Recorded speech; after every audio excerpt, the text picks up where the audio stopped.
अपनी जिंदगी भर की कमाई लगाकर सुमन और अखिल ने एक छोटा सा नया घर बनाया था। लेकिन उस घर में आने के बाद उसके साथ क्या हो सकता था, इस बात का अंदाजा उन दोनों को था ही नहीं। अभी इस घर में आए हुए उन्हें 2 दिन भी नहीं हुए थे। एक शाम जब अखिल घर में नहीं था तो किचन में खाना बनाते वक्त सुमन को ऐसा लगा जैसे किचन की दीवार के पीछे से किसी के बात करने की आवाज आ रही थी। कौन हो सकता है यहाँ पर? इतना धीरे धीरे कौन बात कर रहा है? सुमन दीवार से कान लगाकर बात सुनने की कोशिश करती है, लेकिन उसे कुछ सुनाई नहीं देता। तभी अचानक घर की लाइट चली जाती है और दरवाजे पर जोर जोर से दस्तक देने की आवाज आती है। सुमन दरवाजे की तरफ दौड़ कर जाती है, लेकिन दरवाजा खोलने से पहले कोई आवाज उसके कान में धीरे से सुनाई पड़ती है। सुमन, मैं यहाँ तुम्हारे घर में। सुमन जोर से चीखती है और दरवाजा नहीं खोलती। दरवाजे के बजने की आवाज़ धीरे धीरे तेज होने लगती है। सुमन लड़खड़ाते कदमों से आगे बढ़ती है और झटके के साथ दरवाज़ा खोलकर अपनी आंखें बंद कर लेती है। तभी अचानक से अखिल की आवाज़ सुनकर उसे होश आता है। सुमन, क्या हुआ? तुम इतनी घबराई हुई क्यों हो? अखिल, वो लाइट चली गई और कोई है इस घर में। अखिल, मुझे बहुत डर लग रहा है। वो किचन की दीवार के पीछे से किसी की आवाज़ आ रही थी। कैसी बात कर रही हो? तुमने खुद सारे लाइट के स्विच ऑफ किए हुए हैं। देखो, लाइट तो आ रही है। सुमन, तुमने घर में अंधेरा क्यों किया हुआ है? और किसकी आवाज़ें आ रही थी? चलो चलो, मैं जाकर चेक करता हूँ। नहीं अखिल, मैंने लाइट ऑफ नहीं की। और मैं क्यों लाइट ऑफ करूंगी? ये देखो, ध्यान से देखो, घर के सारे स्विच ऑफ हैं। तुम भी ना कमाल करती हो सुमन। तुम्हारी तबीयत तो ठीक है? ये देखकर सुमन और भी ज्यादा डर जाती है कि सच में लाइट की सारे स्विच बंद थे। सुमन समझ नहीं पा रही थी कि ये सब किसने किया होगा। ठीक उसी वक्त अखिल किचन की तरफ जाता है और सुमन को ऐसा लगा जैसे पीछे से किसी ने उसके कंधे पर हाथ रखा। उसने जैसे ही पलट कर देखा, एक साया उसके घर के दरवाजे से बाहर निकलता हुआ नजर आया। अखिल, अखिल यहाँ आओ, देखो कोई तो है। अभी मैंने उसे बाहर जाते हुए देखा है। सुमन, मुझे लगता है कि तुम्हारी तबीयत ठीक नहीं है। अरे, मैंने किचन में भी जाकर देखा। पास वाले घर में जो लोग हैं ना, उनसे बात करने की आवाज़ आ रही है। एक काम करो, तुम जाकर आराम करो, मैं खाना खुद परोस कर खा लूँगा। ओके, तुम बेडरूम में जाओ जाओ। नहीं अखिल, मैं अकेले नहीं जाऊंगी और अब इस घर में मैं एक दिन भी नहीं रहना चाहती। थोड़ी देर के बाद सुमन और अखिल दोनों ही बेडरूम में जाकर सो जाते हैं। डर की वजह से सुमन को नींद नहीं आ रही थी, लेकिन फिर वो गहरी नींद में सो जाती है और सुबह जब सोकर उठती है तो उसने देखा कि अखिल ऑफिस के लिए तैयार हो गया था। अखिल, आप कहाँ जा रहे हैं? मुझे इस घर में अकेला छोड़कर आप कहीं नहीं जा सकते। देखो सुमन, मेरा ऑफिस जाना बहुत ज़रूरी है। कल तुम ऐसे ही डर गई थी। अब परेशान मत हो और मैं ब्रेकफास्ट बाहर कर लूँगा। ओके, जब तुम्हारी तबीयत ठीक लगे तो तुम खाना बनाकर खा लेना। और हाँ, अगर तुम कहो तो मैं तुम्हारे लिए बाहर से खाना भिजवा दूँ। नहीं अखिल, उसकी कोई ज़रूरत नहीं है। मैं अपने लिए खाना बना लूँगी, लेकिन मुझे डर लग रहा है। डरने की कोई बात नहीं है। अभी मैं चलता हूँ, तुम अपना ख्याल रखना। चलो, गुड बाय। अखिल के जाने के बाद सुमन बाथरूम में नहाने के लिए चली जाती है और शावर ऑन करती है। नहाते नहाते सुमन को एहसास होता है कि शावर से पानी की जगह खून गिर रहा था। उसने घबराकर सामने लगे मिरर में देखा और ये देखकर उसके पैरों तले जमीन खिसक गई कि वो पूरी तरह सर से पैर तक खून में भीग चुकी थी। सुमन भागकर बाहर आती है। उसे अपने घर का पूरा फर्नीचर जला हुआ नजर आता है और उसके ठीक सामने खड़ी हुई थी एक औरत जिसने दुल्हन के कपड़े पहने हुए थे। उसके चेहरे पर लंबा सा घूंघट था और उसके शरीर से खून टपक रहा था। कौन हो तुम और क्या चाहती हो मुझसे? यहाँ क्यों आई हो तुम?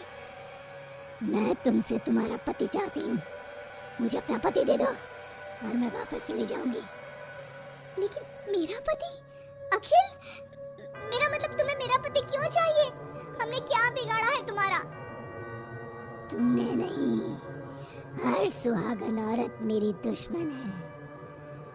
और जब भी मेरी आंखों के सामने कोई औरत अपने पति के साथ नजर आती है तो मैं उसे जिंदा नहीं छोड़ती। लेकिन लेकिन तुम ऐसा क्यों करती हो? और प्लीज मैं तुम्हारे आगे हाथ जोड़ती हूँ, तुम मुझे और अखिल को जाने दो। हम दोनों हमेशा के लिए ये घर छोड़कर चले जाएंगे। अब ऐसा नहीं हो सकता। एक बार जो इस जमीन के आसपास से गुजर जाता है, उससे फिर हमेशा के लिए मेरे साथ इस जमीन के नीचे मेरी दुनिया में चलना पड़ता है। और तुमने इस जमीन के ऊपर अपना घर बनाकर अपनी दुनिया बसाने की कोशिश कर ली। अचानक से वो औरत सुमन को उसके बाल पकड़कर जमीन पर घसीटने लगती है। सुमन दर्द से जोर जोर से चीखती है, लेकिन उसकी आवाज उसके घर की दीवारों के अंदर दब कर रह जाती है। अब बाकी दूसरी औरतों की तरह मैं तुम्हें भी इस घर की दीवारों के नीचे दफन कर दूंगी और तुम्हारे पति को हमेशा के लिए अपना पति बना लूंगी। जानती हो, मेरी भी शादी हुई थी, लेकिन शादी के ठीक बाद मांग में सिंदूर भरकर मेरे पति ने गला घोट कर मेरी हत्या कर दी और इस जमीन के नीचे मुझे गाड़ दिया। बस तब से मेरी आत्मा यही भटक रही थी। मुझे भी सुहागन बनना है, मुझे भी पति चाहिए। छोड़ दो मुझे प्लीज, मुझे जाने दो। देखो तुम्हें पति चाहिए, तुम किसी और को अपना पति बना लो। मुझे और अखिल को जाने दो यहाँ से। लेकिन वो औरत सुमन को लेकर वहां से गायब हो जाती है। शाम को जब अखिल ऑफिस से लौट कर आता है, डोरबेल बजाता है, तभी मुस्कुराते हुए सुमन दरवाजा खोलती है। दरअसल सुमन के शरीर के अंदर अब उस औरत की आत्मा थी, लेकिन अखिल का चेहरा देखते ही सुमन के शरीर के अंदर एक हरकत होती है और वो अचानक से नाराज हो जाती है। क्या हुआ सुमन, आज तो ठीक हो ना? तुम्हारी तबीयत भी ठीक लग रही है आज तो। गुड। मुझे नहीं पता था कि तू आने वाला है यहाँ, वरना तो मैं तेरी मौत का सारा इंतजाम करके रखती। क्या हुआ? अब मेरी बात का जवाब नहीं दोगी क्या? नाराज हो मुझसे किसी बात पर? हाँ? ऐसी तो कोई बात नहीं है। जाओ, डाइनिंग टेबल पर तुम्हारा फेवरेट खाना लगा दिया है, जाकर खा लो।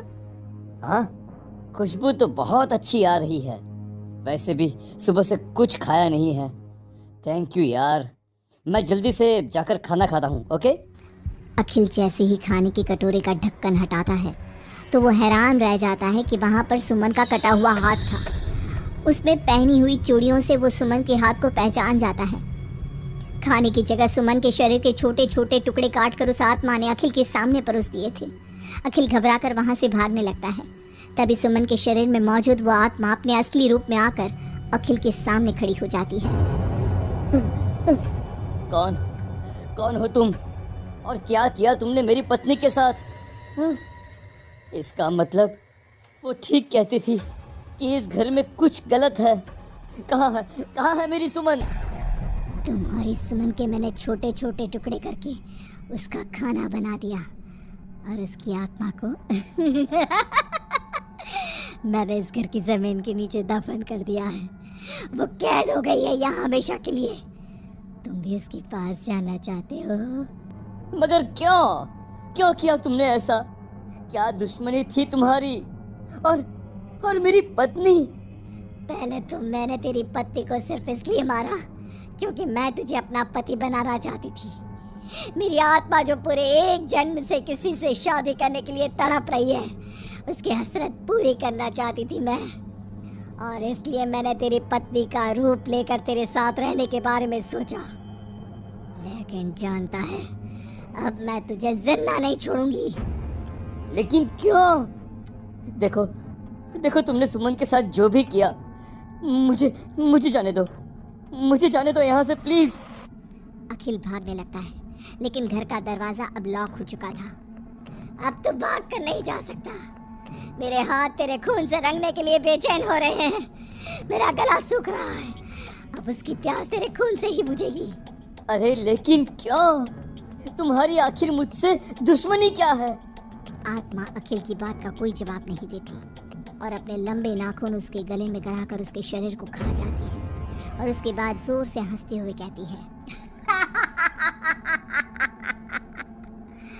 तेरा शरीर भले ही अखिल का शरीर है, लेकिन तेरे अंदर मेरे पिछले जन्म के उसी पति की आत्मा थी जिसने शादी से एक रात पहले गला दबाकर मेरी हत्या की।